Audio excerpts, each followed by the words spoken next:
tere, mina olen Peeter, te vaatate videoblogi Näeme õues. Olen praami peal ja sõidan Muhu saare peale. Kuivastu sadam jääb ka siit kohe siin paistma. Mõttes on teha üks rännak Kuivastust Kuressaarde. Nimetan selle siis Kuikuri rännakuks. Tegu siis on mitmeetapilisega, täna kohe Kuressaarde ei jõua ning kasutan erinevaid liikumisviise. Hetkel siis lähen matkama. Eesmärk on sellel ühelt poolt ennast natuke proovile panna, aga teiselt poolt tutvustada huvitavaid kohti Saaremaal, mitte siis ainult Kaali meteoriidikaater või Kuressaare loss.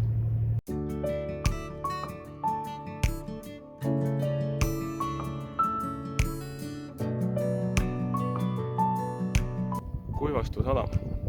Esimesed märgid sadama loomisest on juba 17. sajandist ning siin võib tänada ka rootslasi, kes lõid regulaarliini mandri ja saarte vahel. Regulaarliini opereerima jäi küll Virtsu sadama vastutada. Aga siis oli regulaarne postireisijate ja kaubavedu. Kuivastusse tuli aga esimene postijaam aastal 1835. Ühelt poolt on Kuivastu sadam praamiliikluseks Mandri ja Muhumaa vahel, aga teiselt poolt on see ka jahisadam, mis loodi siia aastal 2021, kuna Väinamere keskel ei olnud sellist väike sadamat, kaasaegset sadamat, et lähimad olidki Kuressaare, Pärnu või siis ka Heltermaa. Kes iganes on tulnud siia Kuivastu sadamasse, on mööda sõitnud Kuivastu vanast kõrtsihoonest.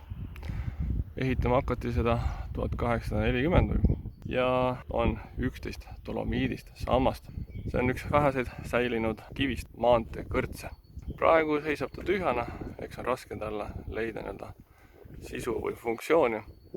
Kihutatakse ju autodega mööda, aga vanasti võis see päris hea peatuskoht olla, kui tuled väsinud jalgsi või hobusega ratsa ja siin hööbida ja keha kinnitada. Olen nüüd Võiküla Munakivi teel, see on umbes 3 kilomeetrit pikk. Selle alguses seal Kuivastu pool on ka infotahvel selleks, aga ma ise asun sellisel ristumiskohal. Munakivi tee läheb siia, aga siit läheb ka üks teine selline jalgrada. Tegu on vana raudteega. Nii siis Munakivi tee kui raudtee ehitati 1914–16 Võiküla rannakaitsepatarei teenindamiseks. Et sellest patareist räägin juba lähemalt, kui ma sinna jõuan, aga Munakivi tee on ikka päris hästi säilinud.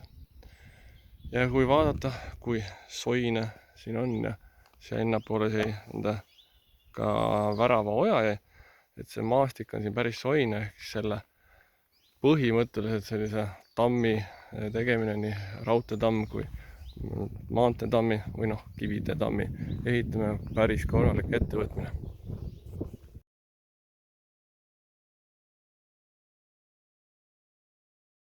Maastikul võib aimata siit kõrgem koht, kus siis vana raudtee tuli. Ja kui ma nüüd keeran sinnapoole, on siin ainult võpsik, aga ehk surume läbi siit. Jah, see rannakaitsepatarei number 32 on küll pettumus ja siin sellest väga mingit jälgi pole.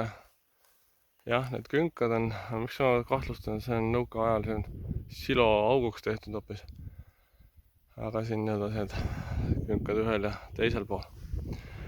Aga millega siis tegu oli? Et Vene tsaar Nikolai II otsustas Sankt-Peterburi kaitsta mere poolt, siis Soome lahe poolt ja hakkas ehitama Peeter Suure nimelist merekindlust. Eelpositsioonid olid ka saarte peal, Hiiumaal, Saaremaal ja Muhumaal. Ja üks oli siin Võikülas. Ja selle patarei ehitamiseks siis rajatigi need raudtee ja Munakivi tee. Aga palju sellest patareist nüüd kasu on, eks see on sõja ajaloolaste otsustada. Ja praegu siin väga midagi järgi pole ja võiks öelda, vähemalt siia number 32 positsioonile ei tasu küll tulla.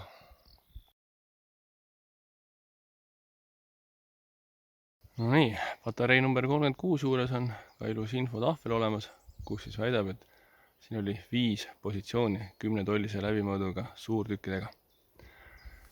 Siin looduses vaadates siin on sellised betoniseeritud eesvallid, üks positsioon siin, teine on seal kaugemal näha.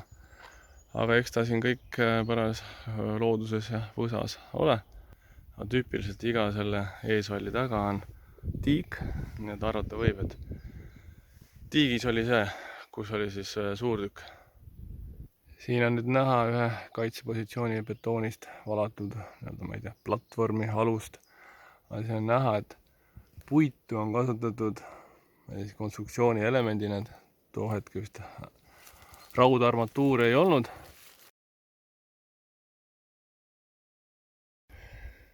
Tee on mattunud ikka nii vee alla. Ainsaks kuivajala päästeteeks on kiviaed.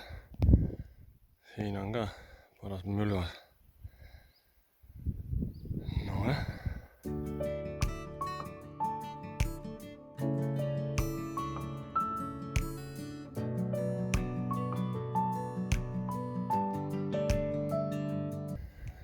Oho, Simiste Pädaste tee peal.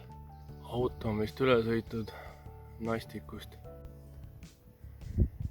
Hiljuti juhtunud, liigutab ennast siin.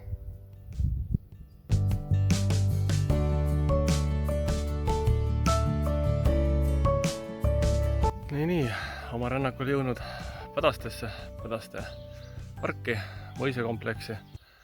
Vaade siin on, tõkkepuu on ees, aga informatsioon ütleb siin putka seinal, et kes ei ööbi, saab ikkagi külastada parki, ma ei tea, kas tasu või mitte eest, aga tuleb anda ilmselt kella.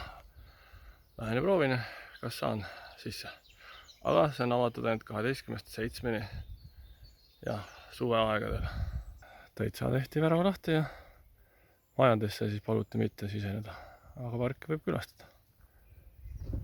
Praegune peahoone on valminud aastal 1875, uuskooti stiilis. Ja siin Pädastes on siis hotell, 5 tärni hotell. Kui ma õigesti tean, siis see on ainuke Eestis olev 5 tärni hotell väljaspool Tallinnat. Tsiteerides Puhka Eesti EL-d, mitte millegagi tegelemine on Pädastes paljudele meelepärane ja kaua oodatud aja veetmine. Samas soovi korral organiseeritakse sulle ratsaret Grannal, paadisõit päikeseloojangul või piknik Armastuse saarel. See kõlab nii romantiliselt. Armastuse saar. Siit väravast välja võib minna ainult hotellikülalised. Kuna ma ei ole, siis ma jään siia hotelli värava vahele. Aga see hashtag ei tähenda mitte hotelli, vaid helikopteri maandumisplatsi. Ohohoo. Ja sealpool on vist on väike paadisadam. Ju sealt saab minna Armastuse saarele. Ega vägev tegelikult. Selline tuled mõisa väravast välja läbi ja eemal paistab meri. Selles osas on väga mõistlik kompromiss, et ei ole see hotelli territooriumi ainult kinnine, et aga lastakse ka siia suvalisi külalisi. Eks see tegelikult täidab ka sellist reklaami eesmärki, et loomulikult mul tekkis kohe tahtmine siia kunagi ööbima ka tulla.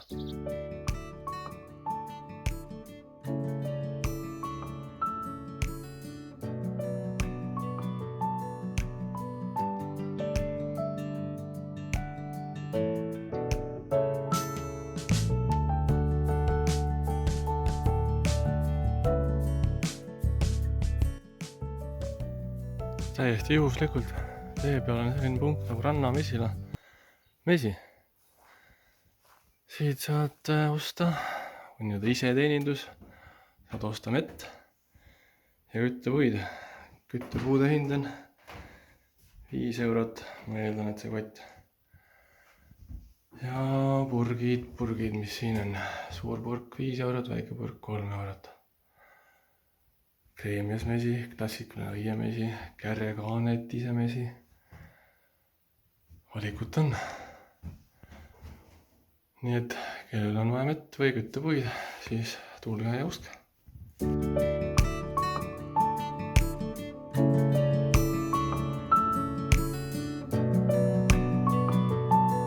ohohoo, lõpuks Muhu maalinna juures. Muhu maalinna mainitakse juba Läti Hendriku kroonikas aastal 1227. Ja eks see aasta oli ka Eesti muistse vabadusvõitluse lõpuaasta. Et siin, kui Mandri-Eesti oli juba 1224 sakslaste poolt vallutatud, siis Saaremaa, Muhumaa oli veel viimane kants ja eks siin need viimased lahingud toimusid. Aga mis sellest Muhu maalinnast nüüd järgi jäänud on, eks siis lähme kaemegi. Maalinn on ehitatud tasasele pinnale, vallid tehtud kruusast ja munakividest. Valli lõvimõõt harjast harjani on põhjast lõuna 80 meetrit, idast läände 75 meetrit, nii et peaaegu ringikujuline. Valli müürid olid ilmselt palju kõrgemad, kui need siin praegu paistavad. Need alles lõhuti tegelikult 1894–95, kui hakati Väikse väina tammi ehitama. Siin samas vallide vahel, siin keskel on püstitatud ka ausammas või mälestusmärk 1827. aastal toimunud siis lahingust langenutele. Kui kunagi siin Linnusel sai käidud üle 10 aastat tagasi, siis minu meelest sai mööda seda Linnuse harja käidud ilusti, oli rada sisse tehtud. Aga nüüd ilmselt väga palju turisti siin ei käi, et rada sees ei hoia ja eks see siis kõik siin ka metsistub.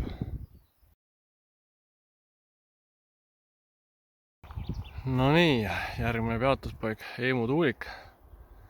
Kunagi oli see minu meelest väga populaarne koht, lausa seal majas oli lausa suveniirid müügil ja nii-öelda üks põhiatraktsiooni siin vähemalt Muhumaal.